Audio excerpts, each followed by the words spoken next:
This is the review of how HB 33 got passed and what it means for Kentucky. And today we have Representative Jerry Miller with us, who is the sponsor for the bill. I'd like to introduce Representative Miller, and we'll proceed. Do you have a few words you want to say, Jerry? Or No, I don't want to delay you. Okay, Hold on, great. Not sure I can say the whole term here. It's a safer passing law for everyone, and it was took 3 years to get it passed, and it was passed this year with HB 33, which Representative Miller sponsored. And basically, it's asking vehicles to move to the left lane to pass a bicycle. And these are the steps that I'm going to cover. And why does Kentucky need this law? Now, we've heard different reports of accidents in Kentucky, and this goes through some other data. These are the fatalities by the year. And as you see, 2015, 16, and 17 were sort of trending upward. And so we're going to try maybe to stop that trend and reduce fatalities and injuries on the road. I believe there have been 3 fatalities so far in Kentucky this year, so we're a little bit behind, so hopefully there won't be very many more. Unsafe passing is the basic reason why people on bicycles get killed. And most of that is due to motorists overtaking. Most of them are rear-end crashes, and most of the people who report a fear for their personal safety do it because they fear that motorists come too close to them. This is the statistic that got me, that bicycles account for 1% of our transportation, but we're 2% of the fatalities. So this is out of proportion to our other transportation mix. So what were the prior Kentucky laws before this one? Well, there weren't really any pertaining to bicycles. Bicycles are considered a low-speed vehicle, and as such, they're responsible, like other motorists, to pass on the left and not drive again to the right until reasonably clear of those other vehicles. So this is a very vague definition. 32 states before this bill got passed had safer passing laws of 3 feet or greater. And 9 other states at least talked about how to pass a bicycle, even though they didn't specify a law. 5 of the 7 states surrounding Kentucky already had a law like this before Kentucky. And of those 5, 4 of them allowed passing over the yellow center line. And this is something that Kentucky's law does. So getting into the history of enacting the passing law, there were several arguments against. And by the way, this was a group effort. I did not do this alone. I said this sort of at noon. It was your all's letters, emails, and phone calls that made it happen. They got me meeting with legislatures, and they morphed into positive votes. This is an example of some of the posting that I did on Facebook. The cycling clubs and the media sites allowed me to post, and it was invaluable to get people's response, get them to talk one-on-one to their legislatures. And every major contact and move was reviewed with an informal group of advisors. So I really did not do this all alone. I was the point person, but I wasn't alone. I just want to review some of the major contacts and people who helped me in this advocacy. Bill Gorton, the chairman of the Kentucky Bike and Bikeway Commission, and he pointed out, he mentioned a conversation that we had 3 years ago, and I said to him, I'm willing to do this, but if I don't have support, I'm just going to fade. Well, I got the support, and I kept on going. He also pointed out that to do this law meant to change the law as to what motorists did, not just bicyclists. And that was a more difficult thing to do, in his eyes at least. And so I had to convince people who weren't cyclists to change something. Troy Hearn, the Kentucky Bike and Pedestrian Coordinator, was extremely helpful. Members in my own club, the Bluegrass Cycling Club, Patrick Wazowski, Bill Fortune, who's an ex-law professor, helped me immensely. Doug Brent from the Louisville Bicycle Club and a commissioner was also extremely useful. I could call these people up and say, what do you all think about this? What should I say tomorrow? And they would give me some ideas. Pam Thomas was very knowledgeable about the legislature, and her husband, Randy Thomas, who's also an officer in the club. Phil Haranahan came on with his expertise in the last year and a half and helped me negotiate the legislative process. And Don Stossberg, who lives in Frankfort and had experience with the local legislative community, also was helpful in explaining things to me. These were some of the legislators who I thought were key to my understanding. I'm sure there are more because there are many avenues and ways of communicating in Frankfort, and I probably knew about 3 of them, and probably there's about 20 of them going on. So I don't know all that went on. But I know that Representative Kelly Flood here in Lexington and Senator Reggie Thomas were extremely useful to me when I was a newbie and sort of saying, hey, do you think I could do this? You know, how do I go about it? And they were extremely useful. And then the Ashland Cycling Club persuaded Senator Robin Webb to carry the bill for 2 years, where it passed the Senate, but it never passed the House. And then Representative Miller came on board, and we were able to get it through this year. In the background was Senator Gibbons from Western Kentucky, who I think was very instrumental behind the scenes in the Senate, and then also Senator Ernie Harris of the Senate Transportation Committee. He heard this bill 4 times, and so I think that he is probably very glad that it passed, that I'm not going to be coming back next year. So these were key people in the passage of this bill. So what was my day in Frankfort like? Well, in the winter, when the legislature was in session, I usually went down 1 or 2 times a week. Those were the number of trips I had. That's a picture of Representative Miller and I testifying before a House committee. Generally, what would happen is that I would go down and sit in the cafeteria in the basement of the annex and call up to see who was available to see me, and then I would go up and see them. So what were the major objections? Well, the first year, it was very clear that many people in the legislature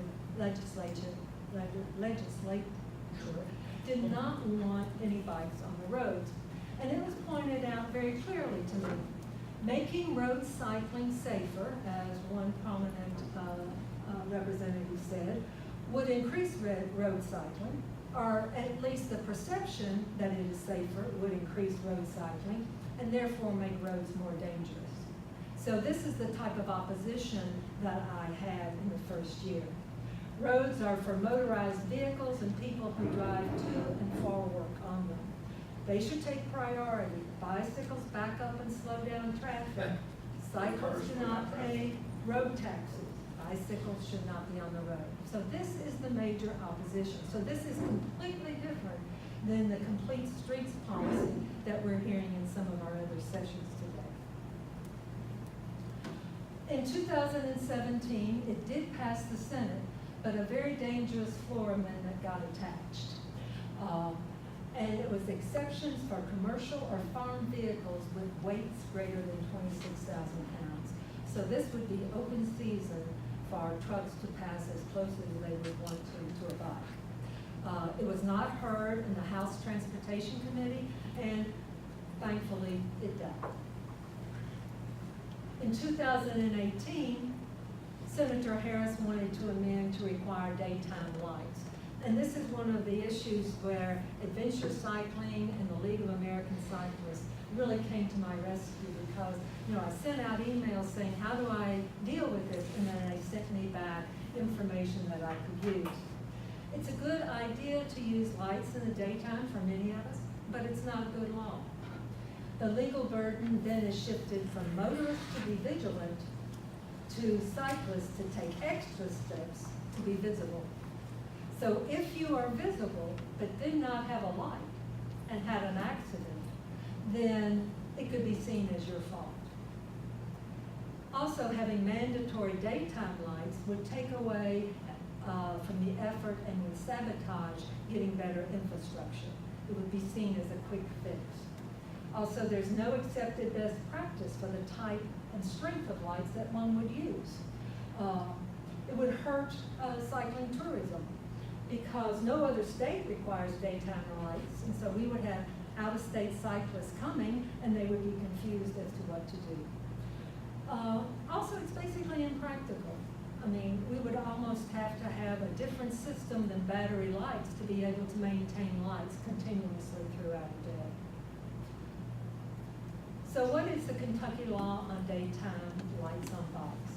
Kentucky has one of the most proactive laws already.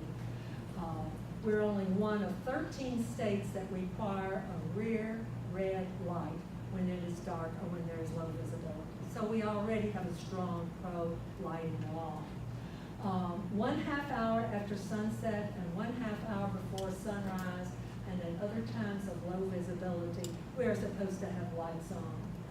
And as road cyclists, I think we should become more aware of this, because I think, and this was Senator Harris's objection, is that he felt that around where he lived, there were often cyclists on the roads who couldn't be seen during the daytime when there was heavy tree coverage.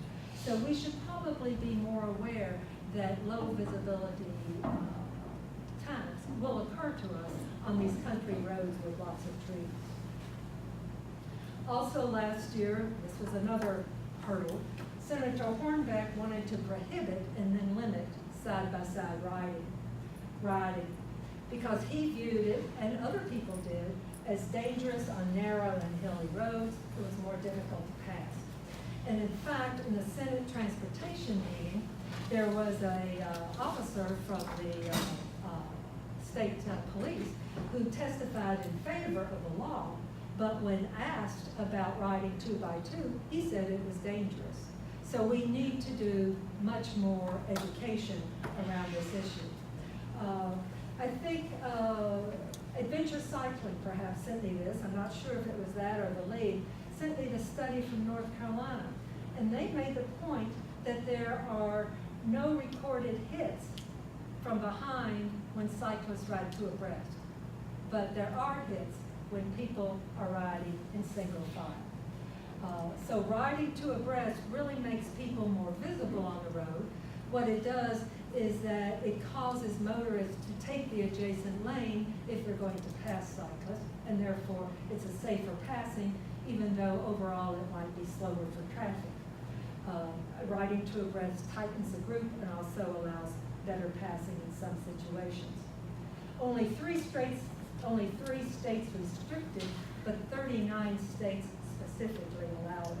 So we had to get over this hurdle. And I think that's why it's good that an amendment that Representative Miller introduced, which put into Kentucky revised statutes that we can ride two abreast. We're limited to two abreast, but we can ride two abreast, is good.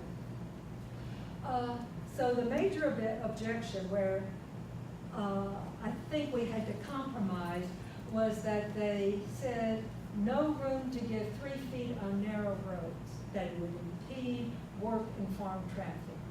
And so the compromise that I thought was acceptable was to say, well, give 3 feet if space on the roadway is available. And why I agreed to that is that usually there is enough space if the road is at least 12 foot wide. Now, when you say the roadway, what you're talking about is the distance from the edge of the pavement to the other edge of the pavement, which includes a paved shoulder. So for most of our roads, there is that much distance. And as this slide shows, there's much fewer fatalities on rural roads than there are in urban roads.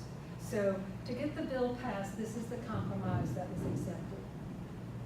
So what does the Safe Bicycle Passing Law say? Well, the summary is that the passing vehicle is to use the adjacent lane. The passing vehicle is to pass to the left at a distance not less than 3 feet if the roadway is available. And you may drive to the left of a no passing yellow line. And if sharrows, and sharrows stand for share arrows. Those are those bicycle icons on the road.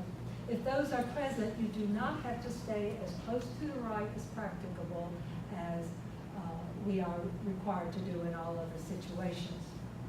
And also it restates the KAR language limiting riders to no more than 2 people riding abreast and puts that in KRS. So when you measure that distance, that 3-foot distance, you do it from the widest point of the vehicle to the widest point of the bike, which usually means from the mirror on a truck to the handlebar.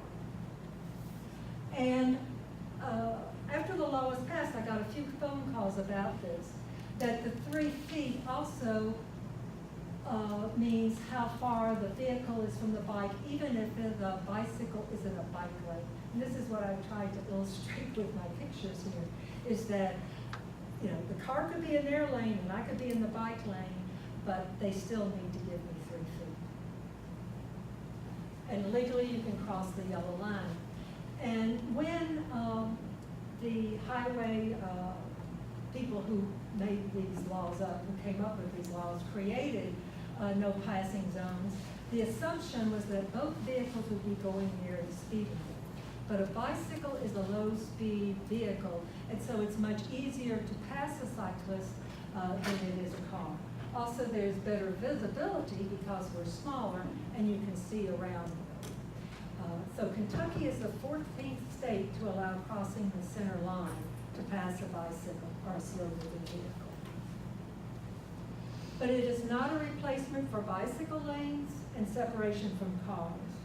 And the other statutes in the books remain unchanged.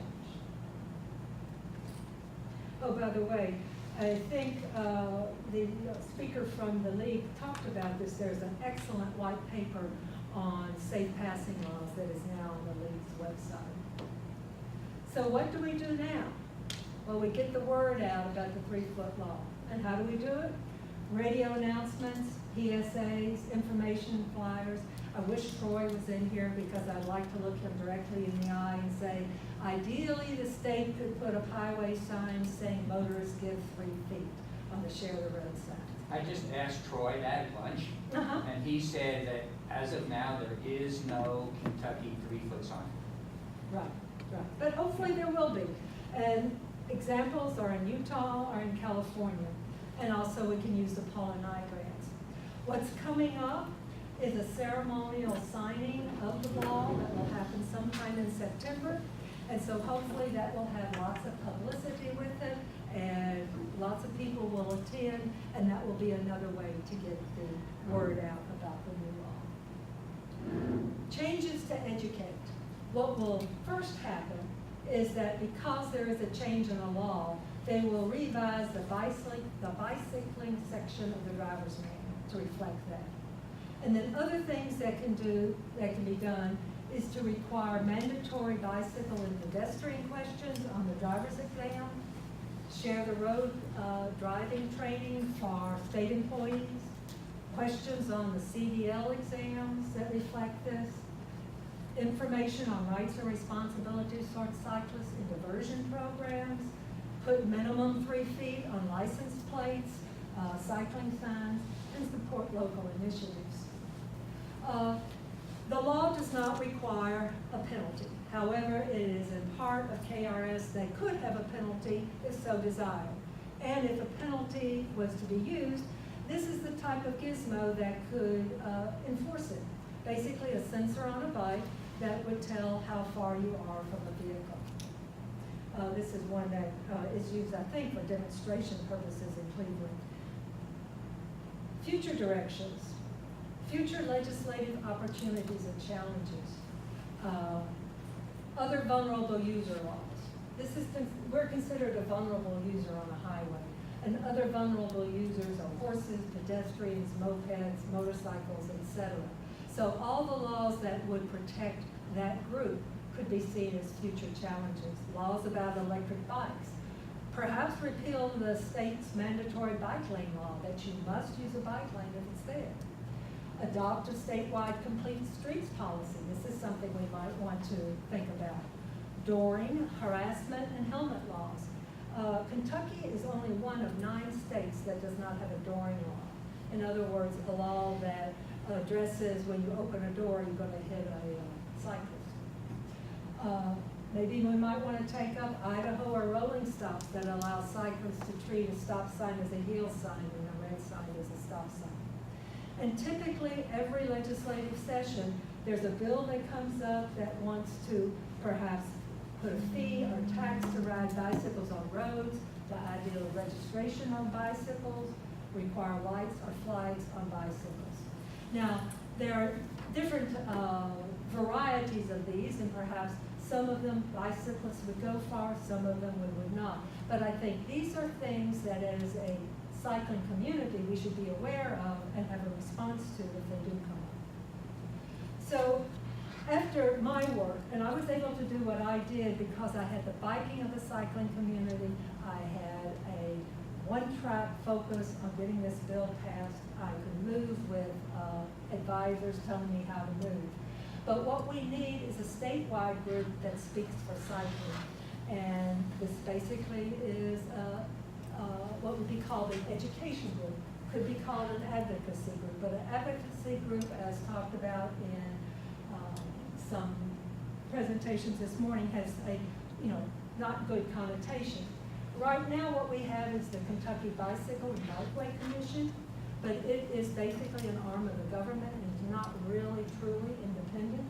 And you have the advocacy that I did, which was basically informal. There are 2 types of biking advocacy organizations. One is a 501c3, which limits the amount of lobbying you can do for and against legislation. The max is maybe 20% of your expenditures you can use on that type of thing. And then there's a 501c4, which is unlimited lobbying. What I think is the major push in other parts is to have a 501c3. It's primarily education. Donations are tax deductible. You can probably do position papers on different bills that come in front of the legislature, but you wouldn't lobby actively for or against. And this is where I think probably Kentucky should go. Then later, if that type of organization gets bigger, it can spin off and to have more of a lobbying arm. Right now, there is something called Kentucky Pedal, which is an inactive nonprofit organized in 2014, which is being kept alive with minimal yearly dues. Now, this does not allow for the tax-deductible donations. You have to have a federal registration to do that, which probably costs in the neighborhood of $1,000 to get that type of recognition. It can become a federally recognized nonprofit. And so I think this is the next step. Do we go here or do we not? And that's the end of my slide. And with the slogan that Phil thought up, slow down and go around. So how do we proceed? So questions, comments? Is your PowerPoint available so that I could go to some groups in my community, kind of present this? Because we have one Brown Food Service that has lots and lots of trucks. And honestly, one almost hit me the other day. And I think it's because they truly don't understand that they are allowed to go. They've been told over and over and over, you can go over that double line or you're going to get in trouble. Mm-hmm. And I just, and I know the owner, and I just want to go in there and say, I want you to do some training for your drivers. Personally, I'll be happy to send it to you, but I also think that the organizers are going to put them up where we can get them. Everybody's PowerPoint? Okay. Phil, do you have some comments? I just want to expand on a couple of things that Dixie said. I'm Dixie's briefcase carrier, so that's my role in this whole operation. He belittles himself enormously. Just a couple of points. It's really critical that you have a legislative sponsor, and Jerry did a great job for us in carrying that weight. So if you're moving forward, that's a real critical point. And his ability to massage this through the House and then the Senate, that whole legislative process is critical to getting this piece done. Dixie's a prime example of facts, don't complain. I mean, we have lots of people who are whiners. So if you've got that issue in your local community, it doesn't have to be a bike issue, it could be anything. Dixie's living proof that this really can happen. It's pretty amazing when you think about it. We did develop the slogan, as Dixie said, slow down, go around, which sort of captures what we're talking about. And we use that on all our communication and our slides and stuff to just sort of impress that on people as we develop this idea, and we're still using it.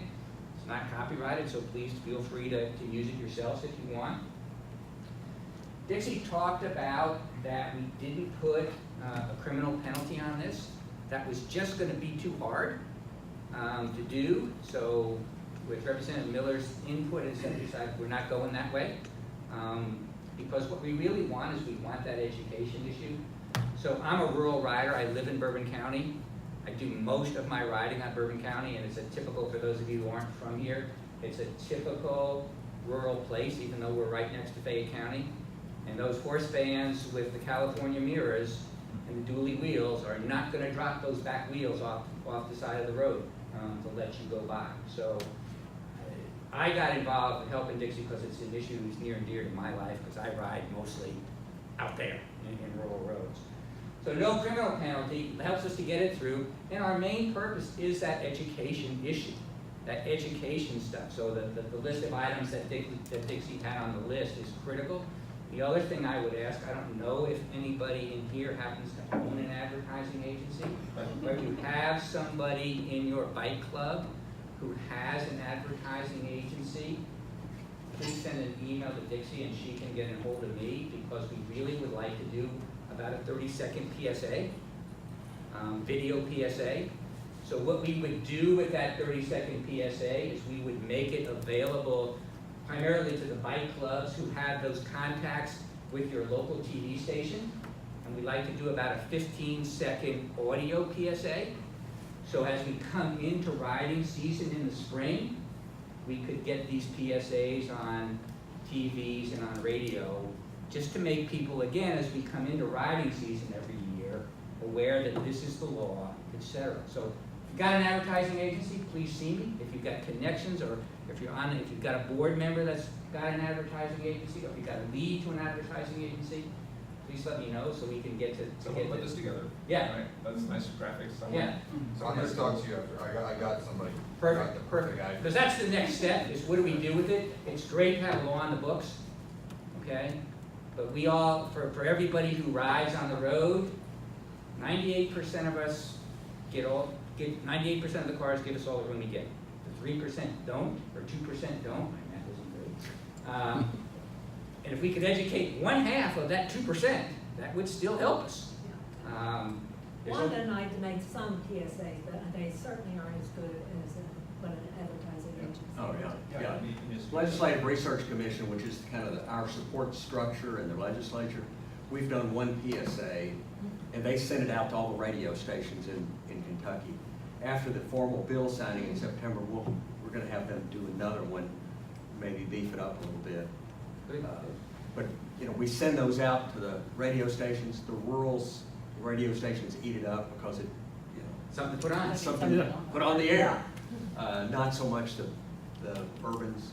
Yeah, So- and that's kind of where we need the help of club members, is to get those local stations to do that. I mean, Dixie did a PSA about the bill signing and sent it out, and the Bourbon County papers sort of like that they'll publish most anything, and they need to fill space, so they gave us a nice article in the Bourbon County paper from that PSA. Interesting strategy point of view, which is how did we get this passed? There are really 3 elements to this. You could have approached it as an economic issue, and we were advised by various people in the legislature to approach it as an economic issue because this is a tourism issue. Making the roads safe helps tourism, helps people come and ride their bikes. Second approach to this was a safety issue, which is primarily how it evolved as a safety issue. And the third is just a general healthy, riding bikes is healthy, it's good for people, it's good for the environment. So there are 3 different ways to couch this, and there are 3 different ways to carry that message forward, because there are those 3 things to do.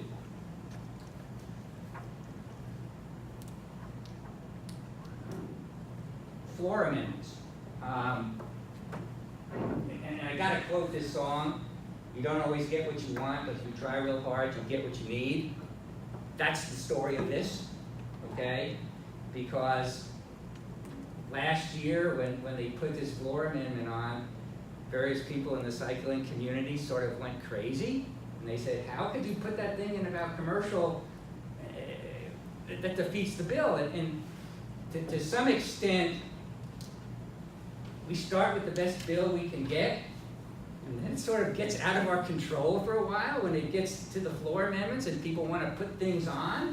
And then Dixie did a really good job last year massaging out and through several negotiating sessions toned down the commercial exception. And then at the end of the day, it all died. But you got to be careful what you start with and what you ultimately may end up with, and then you may have to make the decision, you know what, we don't want to go forward with this year because this is worse than what we already have if you have that. So, and I know we got a lot of blowback from people about how could you do that, and it does kind of get out of your control. It was done to us. Yeah, yeah. I mean, it kind of gets out of control at certain points in the process. It's not. You don't just say, this is my bill, I want it this way, and you need to pass this legislature. It doesn't work like that. That's some of the realities of this kind of bill. Dixie touched on the importance of going to other groups, and I can't say enough about American Cycling League and Adventure Cycling. They were absolutely critical to us. When a member of the legislature would throw up the argument, like Dixie said, about the lights, we, the collective team that Dixie had there, could come up with some ideas, but American Cycling League was really instrumental in coming up with studies and stuff that other states had done. So I can't say enough for their assistance to us. Adventure Cycling, when we were trying to determine, for example, on the economic issues of this, so we went to Adventure Cycling, and we said, how many people come across Kentucky on these routes? So first of all, they sent us the maps, so we would know exactly where the routes were. And secondly, said, we can't tell you exactly how many people come across, but we will tell you how many people bought the maps. So that was a clue of how many people actually came across the country, because they knew how many people bought the maps for those routes. So they're a wealth of information, they're a wealth of ideas when things are going in a different direction. And I just mentioned that to the cycling community because if you have an issue, you have a question in your club or you have a question in your community, reach out to them. If you're in Pikeville or if you're in Maysville, wherever you might be, just reach out to those organizations. They can really help you. Another thing is allies, and allies are a shifting group over there. Sometimes the horsemen are for us, sometimes the horsemen are against us, sometimes the farmers are for us, sometimes the farmers are against us. But sometimes you reach out to these people, whether the southern states and the farmers co-ops and those kind of organizations, because sometimes you want their support. Sometimes you want their input. Do we want to be treated the same way as tractors? Do we want to be treated the same ways as horse and buggies? Other allies that may be there or that may not. One of the arguments was raised, one of the people on the committee was a farmer, and they drive a big combine, and they raised the issue about, I don't want bikes on the road with our combines. Go ahead. Just a point. Initially, we thought about maybe going together with horses, because 3 foot for horses in Amish country, we thought that might work, but we decided not to do that. But other allies that came in were the YMCA, the health departments, and the conservation groups, because this is seen as environmentally friendly, so the conservation groups really helped, I believe. And in your local communities, the tourism commission And the tourism. are really, I think they're underutilized. Because from hearing the talk at 1 o'clock, that's Yeah. really There's need to be 15 focused. trail towns, and I think I got letters from most of them. When I started out, I wanted to be sure that I represented the cycling community. So those cycling groups who sent me the letters of support helped me breathe easier, okay? You know, because that was their, you know, official sign that I had their support. So having the support of this, you know, different, majorly cycling, but the tourism towns, the trail towns, the YMCA's, the health departments, it all was effective. And that's really critical because we have to get the support across the state, and as Representative Miller pointed out, that ability through the cycling organizations to reach out to every county. When you look at the counties that are represented on the Transportation Committee, I mean, there's a lot of counties, and many of them, as is the case in Kentucky, are rural counties. And the ability to have constituents contact their representatives in those counties is really important. And so my thanks to all the bike club members and all the other people who you know, took that 15 seconds or that 30 seconds to reach out to their members of Congress. Bill? Did you guys pursue, and I should know this already, but I don't, the Chamber of Commerce or the local chambers of commerce at all? Was there any traction there? They lobby hard a lot for industry, if you will. Some, but not, I don't remember that much, no. Probably We went would've been- tourism when we went to, when I talked to local cities, it was talking to tourism. I tried year two, I had contacts in the chamber. Dave Atkinson, he's the former mayor of Owensboro, he's the one, he spoke at the summit last time about the loop around Owensboro, and I thought, well, here's gonna be a friend. And I called him up and they were too busy. They're Yeah. busy during the session. Yeah, and so I didn't get any traction there. After the session, he called me up and was apologetic. But I know he gets it because he was all part of it in Owensboro. But they've got some whammy. I'm kind of just wondering what the evidence base is from the other states that have passed this policy on having like an education campaign without signage. Because I'm just wondering if that's, you know, people are so bombarded by information, Not sure. not having the signage. I'm wondering how like sustainable that is. I'm not aware of, you know, how successful, let's say, Indiana or Ohio were. I don't know how much they did on education. The results primarily are anecdotal, but Okay. I don't know how much it pertains to whether or not they had signage. But everybody says that they think the law has helped them in their states. Okay. But I don't know if they had signage or not. I would assume that they would have some. Right, and they're probably checking the fatality rates Right, as like right, their measure. right. Yeah. I think the big thing is that the change in attitude is gonna happen over years, because, you know, people are gonna have to go through driver's school, they're gonna have to see it in the driver's manual. Right now, it's recommended, okay? This makes it law, so I think that's gonna make a difference. And also, when there are some settlements after, you know, serious injuries or serious death, and this law affects how liability is assigned, I think that is really gonna be crucial. And that'll take a couple of years for that to happen. And I'm with we're a Trail Town committee in Eastern Kentucky, Louisa, and I'm also with tourism, the Tourism Council. We're also going to go to our county clerk and our, the clerk that does the driver's license, and see when somebody comes in to get their license plate and get their driver's license renewed, if they'll just give them an information flyer about the law, Yes. and just see if they'll pass it out. Yeah, no, that's a great idea. And that's- They may or may not, we don't know. You know, and those are the That's kind good. of things, for example, you could use a pull-and-I grant to make posters. Exactly, that's what- You yeah, could use a that's pull-and-I what grant we're to hoping to do handouts for stuff like that. But Yeah. but you wouldn't even have to go to a pull-and-I grant. I mean, you got a copy machine, you just Yeah, design exactly. something, boom, and just Right. hand it out. Right. But Yeah. you, My idea, if there was something like Kentucky Pedal, is that on their website would be things that you could use Yeah. for Kentucky. Right. the other thing I would suggest to you is, I worked really closely with Troy to share the road signs in Bourbon County on state roads. And after about 7 months, we got them. Yeah. So We got Troy was one in my county, yes. Troy was really helpful. And if you go, you don't have to have a membership in Strava to get the heat data. at least to get the color-coded chart. So we've been using that in Bourbon County, so we got the Strava data with the color-coded chart, which shows where we're riding. Now, most of those, we have about 4 or 5 rides from the BCC that go through various parts of the county. So most of those are on the Strava map, and they show up as well used because they are.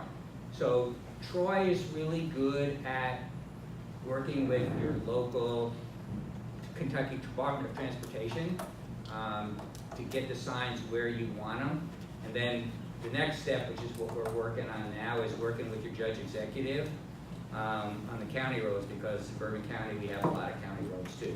If the data's there to support it, right? I mean, Sorry? that's what he Data needs, does is that the data has to show that their usage is. Yeah, the Strava data provides objective data that these are where they're using. And plus, the Horsey 100 comes through part of Bourbon County, so we have that to show. The Bourbon County burn comes through part of Bourbon County, so we have that to show. But I always use my Strava data, and I ride on this little rural street where I live on. There's a lot of people who ride on this street. Yeah. I don't know why We're that actually- is. we're But you can actually create your own usage too by riding on your own We're street. actually posting an extravaganza to try to teach people that they need to start using. Yeah, once I used it, I thought, wow, this is really cool. Yeah. And you know, it is pretty Yeah. idiot-proof. You down the road and you press ride, and Yeah. it makes the data for you. The Department of Transportation puts out handouts on biking laws, and so I assume that they will revise this to incorporate that in there. Oh, okay. So that could also be something that could be used as a handout. Got a couple more minutes, I don't know. Yes, sir. Shouldn't it be, maybe, I'm just really naive, shouldn't it be automatic that these signs would go up on bike route 76 and 21 and so forth, all those highways? Because we're expecting and hoping people to ride. I don't think it's automatic. I think if Yeah, you nothing's don't- automatic with the Yeah. transportation. if you don't go So through if we it- pester Troy, is that what? Yeah, that's what I do. I'm that squeaky wheel. Yeah. You know where the traction is? At your local KTC district. The district engineer in this state has a lot of authority in becoming best friends with him or her. And I found for us, our So district is. who's that? How do we find that? Well, I work through Troy because Troy does the paperwork for me. And I think it would do for anybody. I mean, you just tell them, here's where I want, and here's the Strava data, and so then Troy, there's these kind of forms that Troy fills out, and then he sends them. I suppose I could, I suppose anybody could, but Troy does that, and so he came up with, for us, about 12 or 13 or 14, signs and locations and stuff. But you've only got 1 or 2, right? No, we got all ours. You've got all We've got all ours. Congratulations. So yeah, but they were geared, again, based on Strava data. I went to the bike club and I said, okay, here's where I think. And then the guy, for example, who does most of our rides, I said, look at this map and tell me where you want. And then, and if you know, it's not just one sign at an intersection, because you got to kind of look at how the traffic flows, and then you might actually need, like, the T intersection, you might actually need 3 signs right in that T intersection. Now the state did I wasn't involved, Troy was involved on this. We got some on Paris Pike, where Paris Pike comes across, and some of them are in the right spot, some of them are a little off. And also, unfortunately, if you have a fatality, that always gives impetus Yeah. for stuff. So we had a fatality on Paris Pike. We got a sign within the year. Yeah. The Really Department of speaking. Transportation has a website, and on that website, it breaks down the different sections, so you can see which section you're in, and those would be the people you would also talk to. I would talk to them as well as Troy, and go right from both of them. But there's also, So where do you live? I live in Berea. Yeah, so there's Yeah, a versus the- Kelly yeah, Baker's your contact. Lexington, yeah. Who? Kelly Baker's the chief district engineer there. Kelly Baker. Here in Lex. Okay. But there's also federal DOT districts, right? Because all the US highways are federal. They're all looking in Frankfort. But Yeah, so for- US Route 60, Mhm. Kentucky puts the signs up. It's administered by the state. Okay, so still when you talk to the state. Yeah, and then for your local county roads, it's your judge executive. Yeah, you gotta push all the buttons, you know. Any other questions, comments? Thank you for working as hard as you did. Appreciate it. It was a long ride, but it was fun. Yeah. No, it wasn't. In retrospect, Where'd you go? after the fact, right? Right, you said, well, of course, after I got my sponsor, I got this person and this person. How did you get the first sponsor? I went to the Kentucky Bike Commission, and they wrote a letter of support. I used that to talk to the Bluegrass Cycling Club. I got their support, and then I started to go into all the cycling clubs. I got 16 cycling clubs and about 27 organizations that wrote me letters of support. And then I started to identify cyclists in the different areas where legislatures were. I had a list of all the people on the House Transportation Committee, the House Senate Committee, and I just matched them up with who's in that county. And started emailing people and putting things out on social media. And then you got a ping back, right? One of them said, yes, I think that's an interesting bill. Yes, Yeah, that's okay. exactly Oh, right. you mean people, or how do we get the sponsors? Right, how did you get the sponsor originally, the legislative sponsors? The Ashland Cycling Club got Robin Webb for the first 2 years when the House was Democratic. And so we got through the Senate 2 years, and then when the House turned Republican, Jerry Miller, who's a Republican, said, I think I can carry it, so he carried it. You're not going to tell us who fought it, right? Well, what's interestingly is that the people who fought it, except for one or two, voted for it in the end. So I think they saw which way the wind blew. Yeah. And I think one of the arguments that I had with one of the last people who were sort of against it was that, hey, you either pass this one with a compromise, or somebody's gonna come back in 2 or 3 years when there's a lot more cycling and you won't have a compromise. And I think that was somewhat instrumental. But what was really instrumental is people calling designated people on these committees. I mean, that's what got it, the emails and the personal contact and the phone calls. And I just sort of sent out the message when I needed it, which was pretty much all the time. So again, thank you all for what you all did, and it was a good ride.